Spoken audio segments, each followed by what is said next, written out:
AMA Toyota Motocross Championship presented by FMF goes a mile high here for the Toyota Trucks ThunderValley National out here in the Denver area. Hello and welcome everyone to Lakewood, Colorado. As we move into the second half of the season, I'm Brian Drever along with David Pingree in the booth, Aaron Bates down on the racetrack, and fans have come from all over the place to enjoy motocross racing here in Colorado. Beautiful scenic area, a little hot out on the west coast, not too bad here.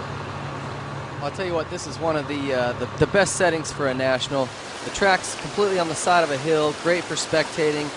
It looks like such a blast to ride. The first thing when I saw it, I just wanted to get on a bike and get out there.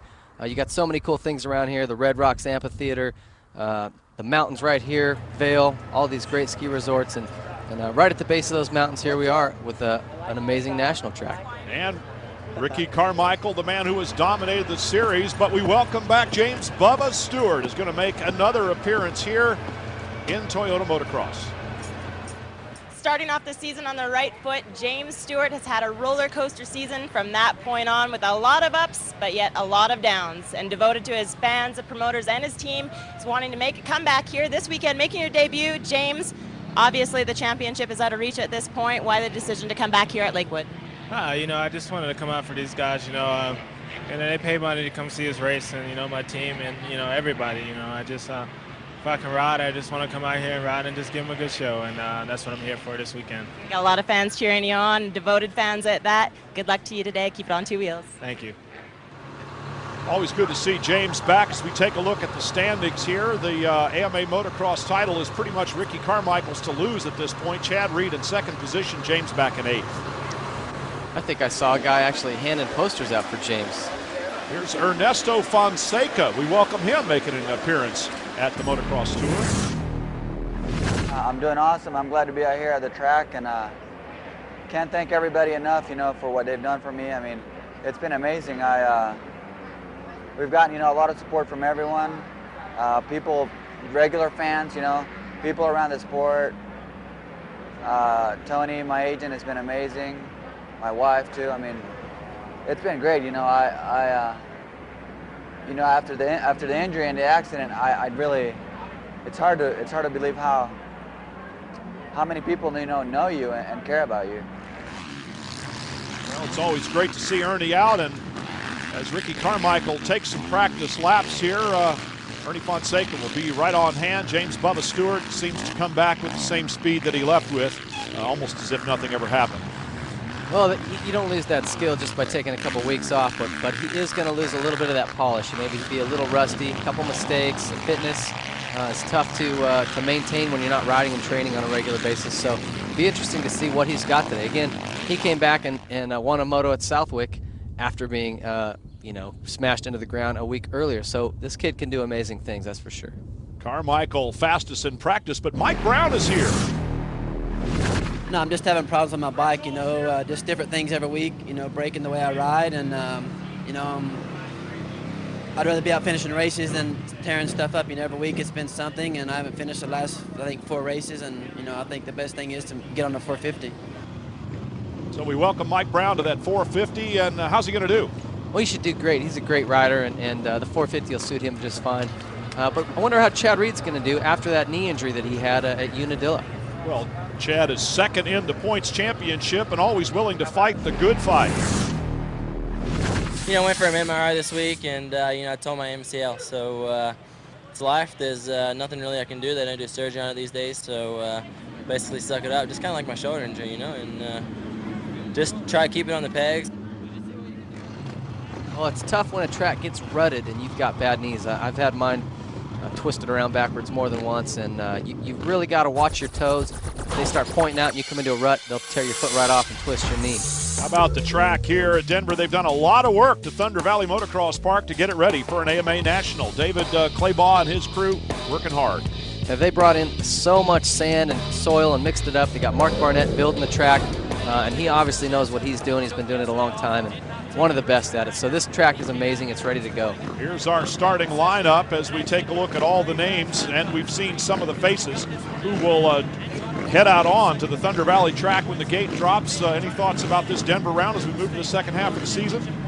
A lot of people didn't think this track was ready for a national a couple years ago, but with the effort they've put in now, it's one of the best on the series. Gate drops, and no Ricky Carmichael, no evidence of James Stewart either. Davey Millsaps, who's been on the podium virtually every time here in his debut season on the big bikes, gets it. So the number 118 is out in front, and both Carmichael and Stewart buried kind of mid-pack. What a great start by Millsaps. Chad Reed in second.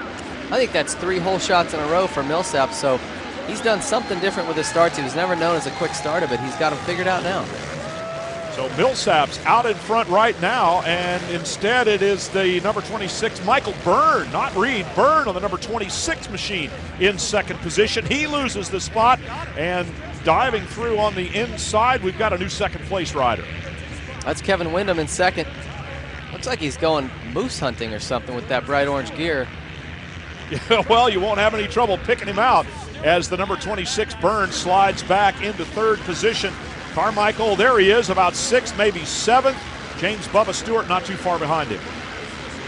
He's got about 3 riders between himself and Stewart, so I imagine these two would work their way to the front, and we'll see how James is looking and feeling here after his little break and his couple of crashes. Carmichael runs past the number 442 Justin Mace. David Millsaps, Davies out in front right now, and it is Kevin Windham. K-Dub gets a good start. So a rider who has been getting good starts continues to do so. Kevin Windham, talking about his starts being not that good, has found a way to get out of there in a hurry.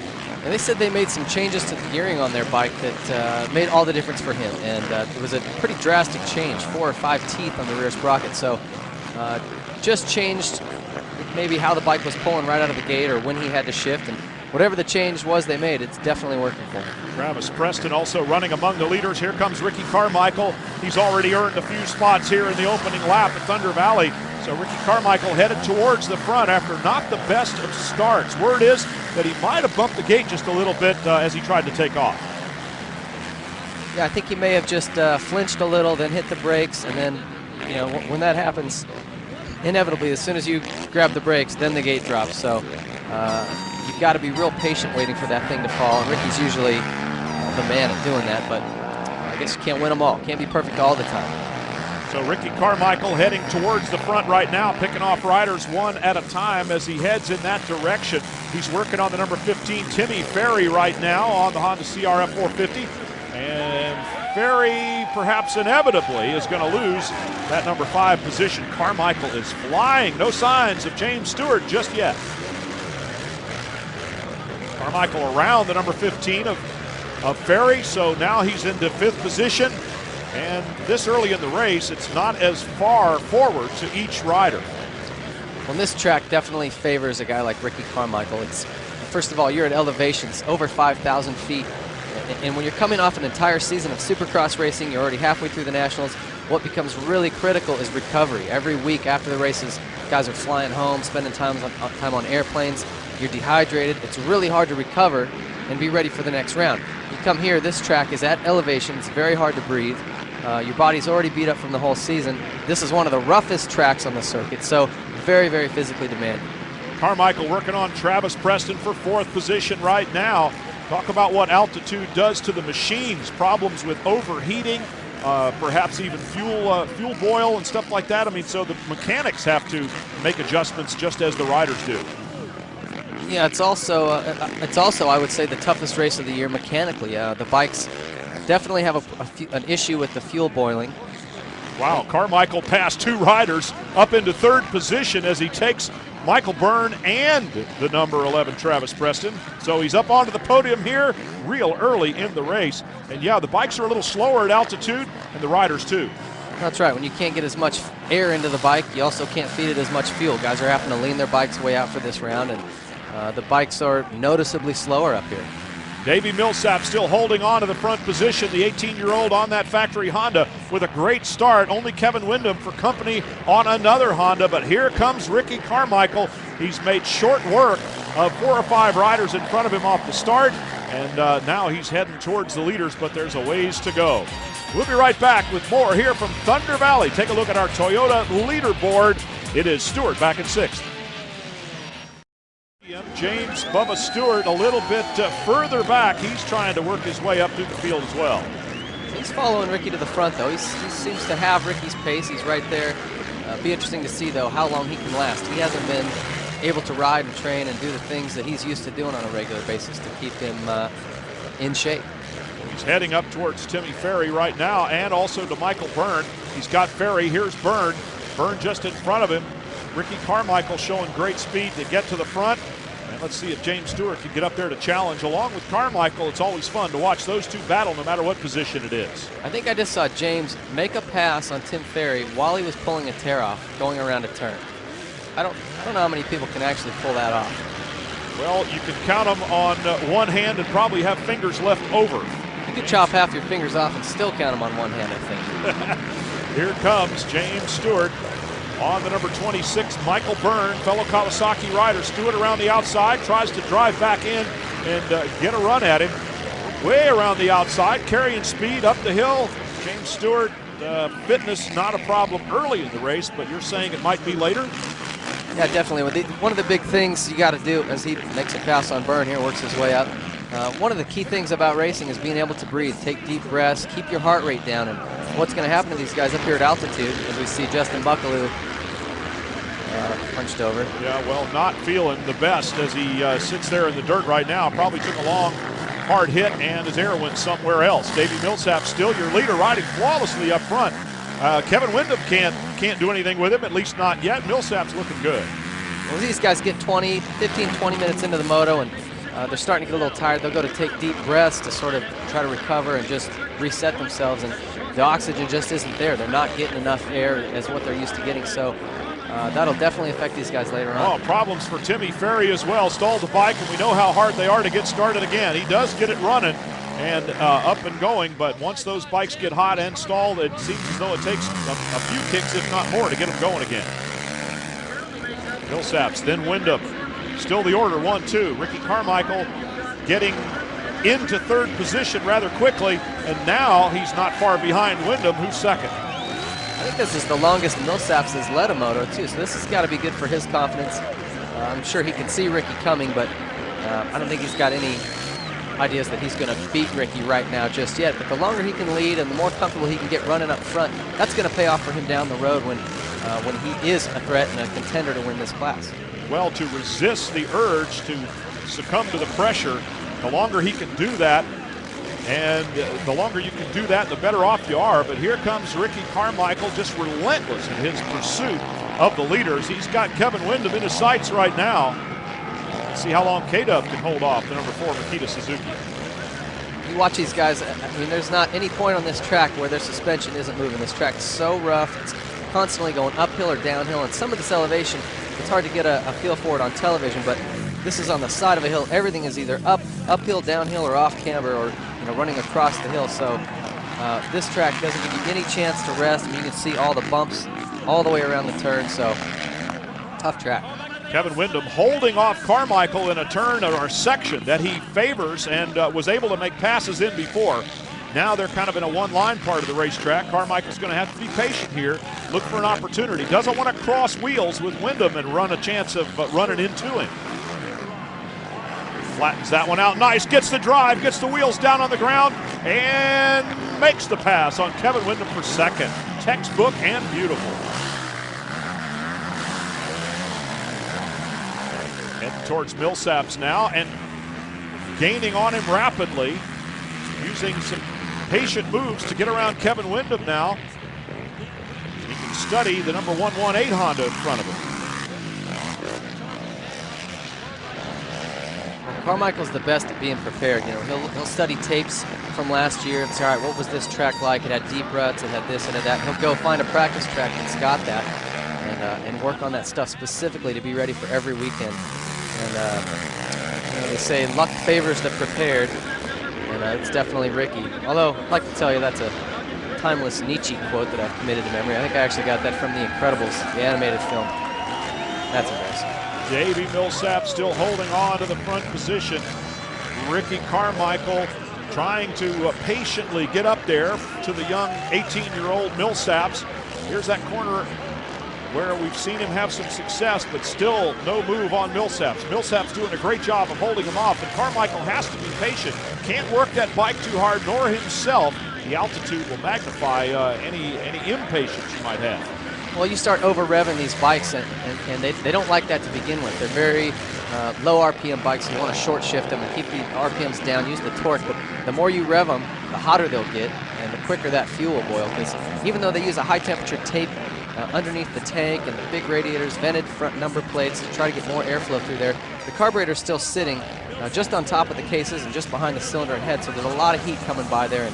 And like we said, if you start to boil your fuel, your bike will just start running terrible and then stop running altogether. Here's that section where Carmichael is so good. He gets up alongside Millsaps on the inside. He's so good at getting the wheels on the ground. He's able to drive off the corners a little quicker, and just like that, Ricky Carmichael is in the lead. Davey Millsaps now probably affected somewhat by the quick and rather ruthless pass. Although there was no contact, Carmichael didn't hesitate to go around. Goes for the tear-off.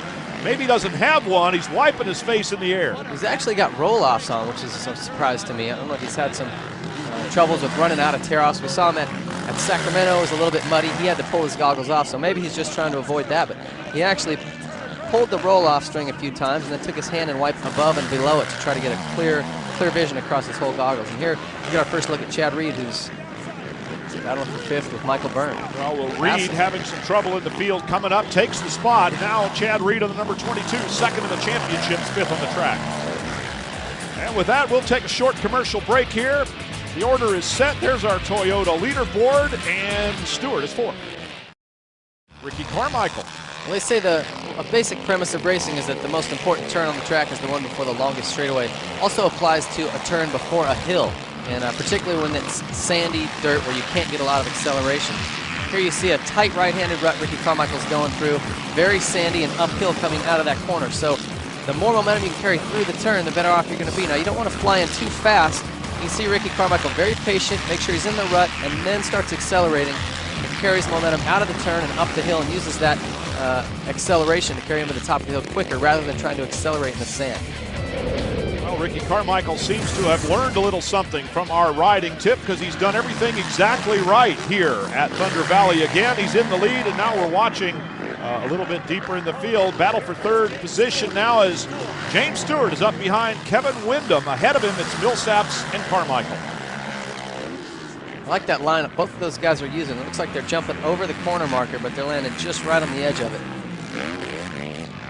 Stewart still trying to find a way around the number 14 Honda. He's around the outside. Can he hold on to it? Left-hander, he's going to have position, and he's very close to Millsaps just like that. One Honda down, one to go.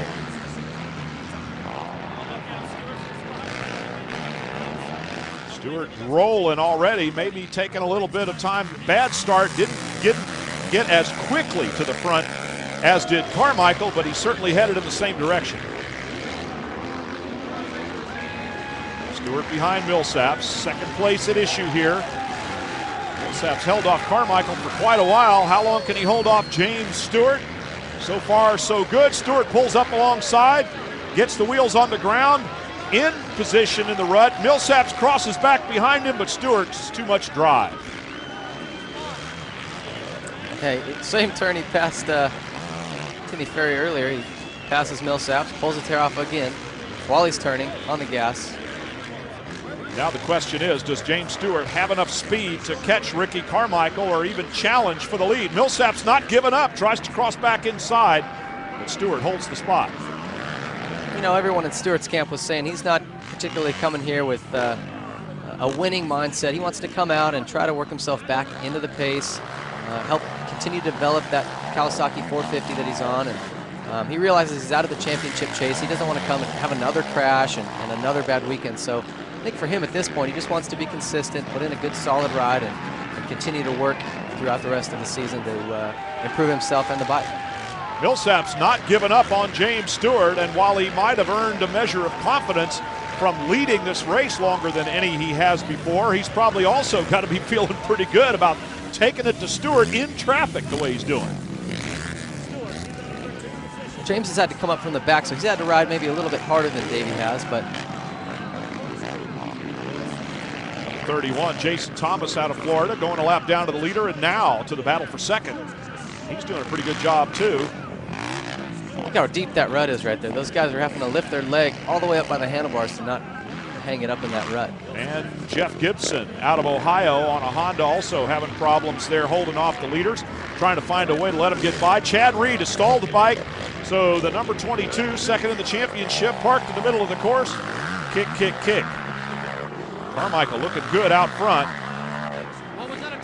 And Reed having a frustrating day here. Goes for a tear-off just to get a few seconds rest. Final lap for Ricky Carmichael, and it looks like another Moto win.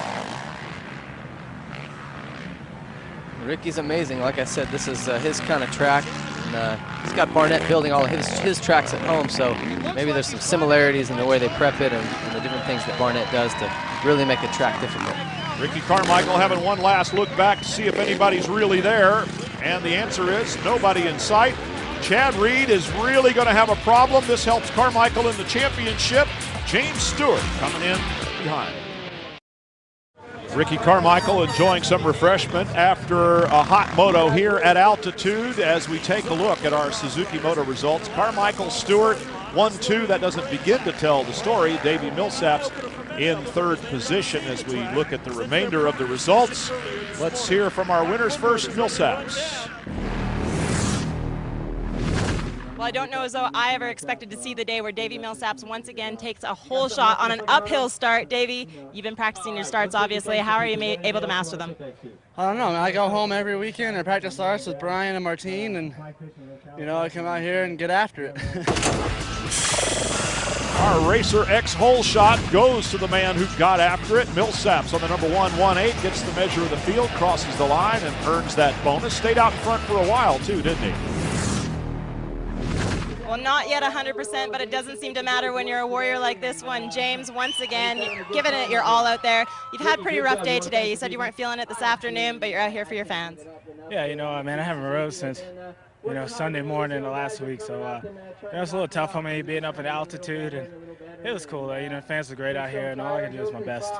You're not at 100%. Where would you say you are at? Not 100%. I'll just leave it at that. His body's taking a beating this season, James Stewart. Well, he took the win here last year and looking to do it again this year. Ricky, off to a bit of a rough start there. Looked like it took you a couple of laps to get your rhythm down. Yeah, you know what happened is some guy hit the gate, and then the gate flinched. And I went, and then I grabbed my brakes, and then it dropped. And I was bummed. I think I had a good start. We really worked hard to focus on that because this track with the elevation, they're kind of slow. So, you know what? We just got to get up and do it again the next time, you know? Well, as we watch the Colorado River, we want to remind you that nobody does more to protect your right to ride than the American Motorcyclist Association. Every racer on the track's an AMA member, so how about you? Call 1-800-AMA-JOIN or visit AMADirectLink.com. The AMA, rights, riding, and racing. And with that, we'll go to highlights of our Hitachi women's motocross as the riders prepare for the starting gate. Catherine Prum from New Zealand dominated the opening round, but then had to sit out with some injury as we take a look at some of the women and the start of this race. Women's motocross returning here to Thunder Valley. Now, big spill. Yikes. Off the start there towards the back of the field. The riders jumping up to get their bikes. No, jumping up to ask if each other are okay. Now, what is that? Come on, ladies. This is motocross here. You can't hug each other. Tara Geiger from Puerto Rico out in front right now with the number 1 points leader and defending champion Jessica Patterson in hot pursuit. And as they negotiate this tough Thunder Valley course, we know that there goes Patterson trying to make a pass. And not quite on the number 68, Tara Geiger. So, Tara actually was almost a professional surfer. Hung out with a bunch of surfing buddies in Puerto Rico before she got into motocross and nearly went that direction with her life, but clearly can ride a motorcycle fairly well. So some more good action here, and hidden by the trees. We got a little bit of a spill on the racetrack there, and as she picks her bike up, it is the number 1 Jessica Patterson allowing Prum to go off unchallenged for the lead. And Prum won the first 3 motos of this series. before having an injury, having to sit out a little bit, spend some time in a cast, and allow Patterson to take over the points lead, but she got another Moto win today. Moto number 2 heads out onto the racetrack, and problems for the number 105, Tanya Satchwell, local Colorado rider with a lot of fans on hand. And Leah Cantrell leading with Alicia Nix on the number 2 bike, but Patterson taking over the lead, and once Jessica Patterson gets out front, she's tough to catch, tough to pass. Prum with Alicia Nix going after each other here. Prum not having the success in Moto number 2 that she did in Moto number 1. Jessica Patterson wins the second race, and Prum finishes second to take the overall here at Thunder Valley. I spent 3 weeks in cast after Hangtown and broke 2 bones in my hand, and I've never ridden at this altitude before. New Zealand doesn't get much more than 600 foot above sea level, so this is a big shock to me. In the first moto, I felt like I was going to be sick every lap, but just kept pushing hard and trying to get the win. Well, one of our great Western Bison taking a look at things here as we get ready for race 2 coming up. Enjoying it. Let's go first, though, to Aaron Bates for a report. When you come to the Mile High City, there's one major factor that you better keep in mind, the altitude. When I asked the mechanics earlier this afternoon, they said this place is a mechanic's nightmare. Not only do they have to deal with issues such as jetting, but a lot of guys are dealing with bubbling fuel. One of those guys happened to be Mike Brown, who's in the 450 class this weekend, wasn't expected to be here, but made his return, pulled off bubbling fuel, not the way he wanted to come back. Well, that is a huge issue, and a lot of these teams will come up here and actually spend some time testing to get ready, but I caught up with a Honda technician and asked him exactly what the boiling fuel situation was all about, what causes it. It's not particularly that hot here. It's low 90s. There's hotter nationals than that, but they said the elevation is what does it. It actually lowers the air pressure the higher you get in altitude, and anything over 5,000 feet really starts to affect it. That lowers the boiling temperature of the fuel, and particularly many of these exotic fuels that these race teams are running that might make more power, but they have a lower boiling point. So that's what happens. These they just get warm, and with the elevation lets them boil real quick, and as it's squirted into the motor, it comes in there bubbling and clumpy, and the bike will sputter and pop and eventually quit if it gets hot enough. No problems for Davey Millsaps, who bubbles right to the front, but this time he's got Ricky Carmichael for company immediately. Not sure if he got the whole shot, but Millsaps, sure enough, getting out in front. The 717 is Kyle Mace. We saw him briefly in the first race, so he seems to have the start dialed here at Mile High Thunder Valley. Another issue with that fuel is when the bike does start to run bad, particularly at the end of the moto, it's very easy to stall it. It's very easy for that bike to quit, and once it does stall, nearly impossible to restart. A lot of these teams stick in their gas cans in coolers full of ice before the races, trying to get the fuel as cool as possible before the races start. And obviously, like we talked about earlier with the tape under the tank and vented front number plates, anything they can do to keep that fuel temperature as low as possible when they go to the start line. Well, no problems for Ricky Carmichael here in race number 2, but James Bubba Stewart back in 10th position, making up spots, but he certainly did not get the kind of start. He's with Mike Brown now on the number 3 machine, who did have some problems with fuel boil. And Stewart has got a long way to go if he's going to race with Ricky Carmichael here in Moto number 2. He's definitely got his work cut out for him. He's got Wyndham in front of him. A lot of times it's easier to follow a guy that's going your pace. He'll cut the way through the guys in front of you, and you just kind of suck right into his draft and follow him through.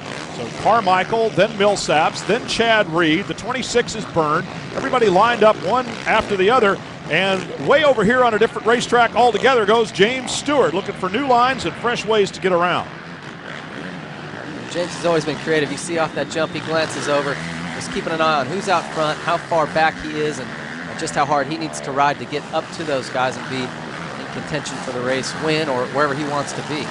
It's Daniel Sani on the number 86 machine out of California, Honda CR 450. That's on the number 86. Stewart's got him lined up and in the gun sights, but Sani holding him off for the time being as they get into this very deeply rutted part of the racetrack.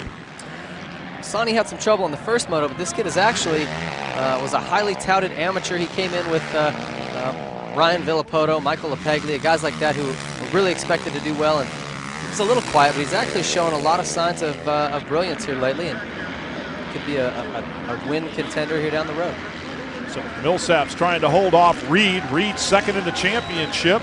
His problem in Moto number 1 turned out to be not boiling fuel, but a lack thereof, out of gas. I wonder if he rolled his eyes when he got back to the pits and found out he'd been kicking that thing for 20 minutes and there was no fuel in it. Has to be a tough way to end a race, as Millsap's holding off Reed for the time being. Reed's got to do everything he can to stay even remotely close in second in the championship, and of course he's not really that close even as we speak. But he's awful close to Millsap's, working his way around the outside, trying to drive it up the hill here. Millsap's, again, very impressed with this young Honda rider in his first year on the big bikes. I'll tell you what else is frustrating is running an entire moto only to DNF with a lap or two to go. Reed's used all that energy racing all moto long and made no points. Well, it's going to be tough and certainly gives him a hit in the championship, but Carmichael seems to be able to dominate no matter what happens to his opposition. He's out front again, did it early, and this time a much better start than the first time around. James Stewart still rolling towards the front, coming up behind the number 11 Travis Preston right now for position. That would be 7th, just in front of him. Usually we see James cut through the pack a little quicker than this. I mean, I think he's, like he said, he's still not 100%. He's going to work himself back into that. But normally, he gets a start like this, he's up into first or second within a lap or two. So taking his time a little bit, which I think is smart. He's had a couple of really hard crashes the last month or two, and there's no need to force the issue at this point. So right now, James Stewart working on Kevin Windham, who had a much better first moto than he is right now. Windham with a good start the first time around and not so good here. But James Stewart working his way carefully up to each and every rider before he finds a way around. Stewart looking for some traction out there in the dry stuff. Managed to lose quite a bit of drive that time. Still recovers nicely and goes inside on Kevin Windham. Does he pick up the spot? Yes, he does. Now he's looking for more at the number 11 of Travis Preston. He crossed over right in front of Windham there. Windham just about clipped his rear wheel and went down. So it is the number 11 of Preston and the number 26 Kawasaki of Michael Byrne in front of him. And James Stewart making up spots in a hurry here, but still trying to be patient in doing so. Doesn't want to tip over again. This is the time of the year also where all the gear companies coming out with their new clothing lines. James obviously running the new Fox stuff. Kevin running some of that new orange No Fear gear. So it's kind of like a whole new round of the series here in Colorado. James Stewart's mechanic looking on here as they come up behind the number 26. Mike Byrne also on a Kawasaki. So Stewart with the red gear and the green bike. Byrne on a Kawasaki with blue gear. Kind of a mixed bag here as they even change outfits, if you want to call it that, between motos. He rode right around the outside of Byrne in that turn. Never even put his foot down. It's the kind of stuff that makes this guy the next big thing. Our Toyota leaderboard. Carmichael's out front. Continues here watching James Stewart up to 5th as we went to commercial break. And the gaps are a little larger in front of him right now. He is getting close to Timmy Ferry on the number 15 machine. Ferry running in 4th spot. So Stewart heading towards the podium right now, but whether there are enough laps remaining and enough time to get there remains to be seen. We talk about this every weekend, but this is really where fitness is going to really start to affect these guys. Late in the second moto, track is absolutely beat up, rutted, rough. And now here you're at elevation like we talked about, you're late in the season. Guys that are fit, prepared, fully recovered coming into the weekend, those are the guys that are going to shine. As we appropriately cut to Ricky Carmichael, who was checked out. Shining like no other, Ricky Carmichael. Chad Reed on the number 22 machine up behind Davey Millsap, still battling for second position behind Carmichael some distance as they go through the mechanics area. Always love to watch the mechanics. They get so animated over there because what can they do besides stand there and cheer? No, at this point they've done all their work. That's about all they can do is wave a rag and scribble some stuff down on a pit board that a lot of times you can't read. Chad Reed in 3rd spot. Millsap's holding on for another podium position here. Very consistent through the course of the season. And Hold those pit boards out there just a little long. Reed has to duck under. Was that his own pit board he had to duck under? It was his own, but Millsap's mechanic had his out there, so I don't think his mechanic could see how close Chad was getting, and I don't think Chad saw his pit board behind Davies until he just about smacked it with his visor. So Reed still trying to work on 18-year-old Davey Millsaps on the 118 Honda. You have the Suzuki of Carmichael up front, the Honda of Millsap second, the Yamaha of Reed third. One thing we can assure you of is there's great parity among the manufacturers in motocross racing. There was an issue earlier where a mechanic hit a rider with a pit board and was fined for it. What happens if you hit your own rider? I wonder if that's legal. Mike Brown back in 9th position, not sure if he's still having a fuel problem or just adjusting to the bigger bike, making the switch to the motocross class for the rest of the season out of the lights division. Well, Brownie's got good speed. I think it just may take him a week or two to adjust to the big bike. They're going to have to fine-tune that thing. And you know, these other guys have had all year to get their bikes working right, handling right, gearing set up, things like that. So Brownie's got a few bugs he's going to have to work out, but shoot, this may work out even better for him than riding the lights bike. A top 10 finish with all the circumstances here, altitude and a very, very tough track. Brownie could take a measure of satisfaction in that. Here's Daniel Sani just behind him in 10th. This is an impressive ride for Sani. He was we talked about a big amateur rider coming in, but then was kind of went quiet. Didn't hear a whole lot about him, and here he is running top 10 at a national in the motocross class. It's no small accomplishment. So his sponsors, this guy's got to be real happy, and this has to be a big boost of confidence for him. Daniel Sani on the Unbound Energy Honda CRF 450, also an 18-year-old, as is our current second place man, Davey Millsaps, similarly on a Honda. So watching Sani here, carrying some nice lines around the track. Nobody really to race with at the moment. He's put those behind him, far behind.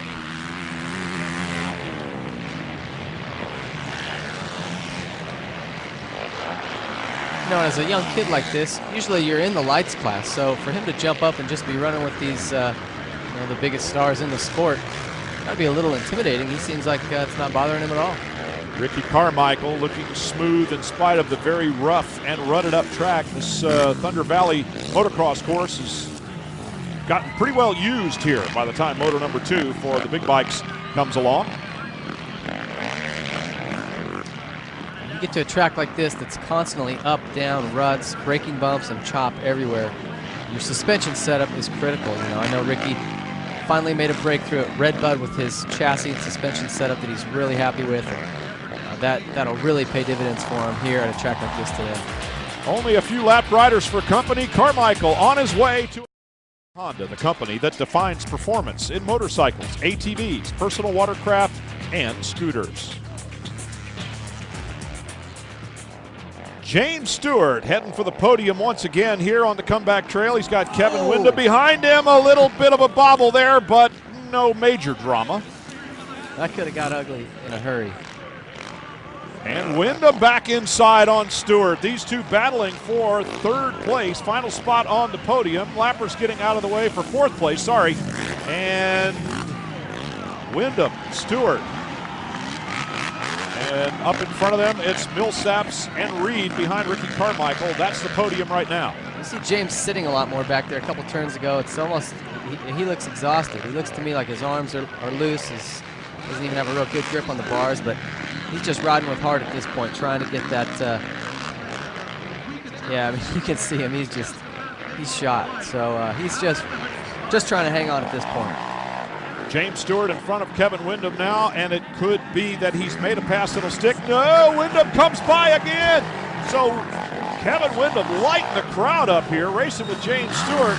And I would have to say you're probably right. Stewart with nothing to answer with that now, as he's going to have to, well, he's fallen quite a ways back and maybe has waved the white flag, even though the real white flag has not quite waved yet. Yeah, he's fried. I felt like that a time or two. I'll tell you what, it's ugly. You just want to pull into the pit so bad. It is the last lap for Ricky Carmichael as he continues pretty much unchallenged here since getting the lead early in the race. So Carmichael with lots of clear track in front of him and polite lappers to get out of the way can just ride this one home, take yet another overall, and that's exactly what he's going to do. winner of the first moto, winner of moto number 2, taking the overall championship here at Thunder Valley. And this cat would just keep going if his gas tank was bigger. He doesn't seem to even get tired. But for Stewart, even though he did kind of bonk there at the end, I think this is a good race for him. He needs to just finish motos at this point. You know, sort of work his way back into racing for the lead rather than coming out and trying to get up there and run Ricky's pace the entire moto. That hasn't worked out for him so well here in some of these rounds. So I think it's still a good ride for Stewart. And with all due respect to Hannah, to Johnson, to Stanton, and even to McGrath, yeah, greatest of all time, GOAT, hard to argue against Ricky Carmichael, isn't it? Sure is. This guy's broken just about every record, won everything there is to win, got nothing to prove. He's still out there just killing it. Riding as hard as he can each and every lap of every moto, and apparently does not get tired of winning. So Ricky Carmichael earning yet another victory, and this time at Thunder Valley in front of a nice crowd here in the Colorado Mountains. Let's take a look at our Suzuki Moto results. Carmichael, Millsaps, and Reed will stand on the podium. Mike Brown up in 9th, that's good. We got Daniel Sani in 11th, great ride for him as well. Lost a spot there in the last couple of laps as we take a look at all the results. Carmichael starting the celebration here at Thunder Valley. I saw Nick Wade dropped all the way back to 18th in the results there. He also had some problems with fitness. He just looked like he hit a wall and went backwards.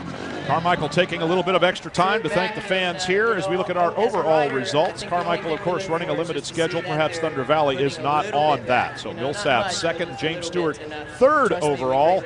Let's hear first from Millsaps. Well, making a hard charge here at Lakewood, Davey, you had it going on today. What was the difference? I don't know. You know, I got a good start again. Almost got the whole shot, but Cowie guy got it from me, and you know, I just rode my own race, and I knew Reedy was back there because I could see Wyndham and Stewart, and you know, I rode my own race, and he has a hurt knee, so I know I can't really do anything about that. Our Racer X hole shot goes to the number 717, Kyle Mace. Watch the green bike, blue uniform, just barely, maybe by a wheel, ahead of Millsaps at the white line. It's always impressive when a privateer pulls a whole shot and give him the money. Well, as Ricky Carmichael makes it 5 consecutive overall wins. Ricky, hard charging once again, but you and Davey were going for a pretty good battle there for a little bit. Yeah, we were. Davey's been riding good. I got to give it up to him. He surprised me for sure this year, and good to see he's doing good and making it fun, getting some other guys up there. And today was a good day for me. Made up some good points, and a really important day. Really happy with the way it turned out. Speaking of important days, I noticed today as you went over the finish line, the last 2 laps, you're pointing to our man, Ernesto Fonseca, sitting up there cheering you guys on the top of the AMA rig. What was that for? He's just a great friend. You know, me and Ernie go a long ways back, living with me, and giving him heck and teaching him all the right things to say, not the wrong things to say when he couldn't even speak a lick of English. And what a better place to dedicate a win, man. It's awesome. He's been here for a while, like 5 months now, and I think he gets to go home. So Ernie, it's great to see you, and he's going to be around a long time. Well, as we take a look at some images here from our National at Thunder Valley, any thoughts as we are now well into the second half of the season? Well, Carmichael's definitely taking control of this series with Reed dropping a moto early in the day. The points lead for Ricky just keeps growing, but still fun to come out and watch him ride. He's just amazing to watch. Well, get on your motorcycle and head for Washougal. That's the next round. We will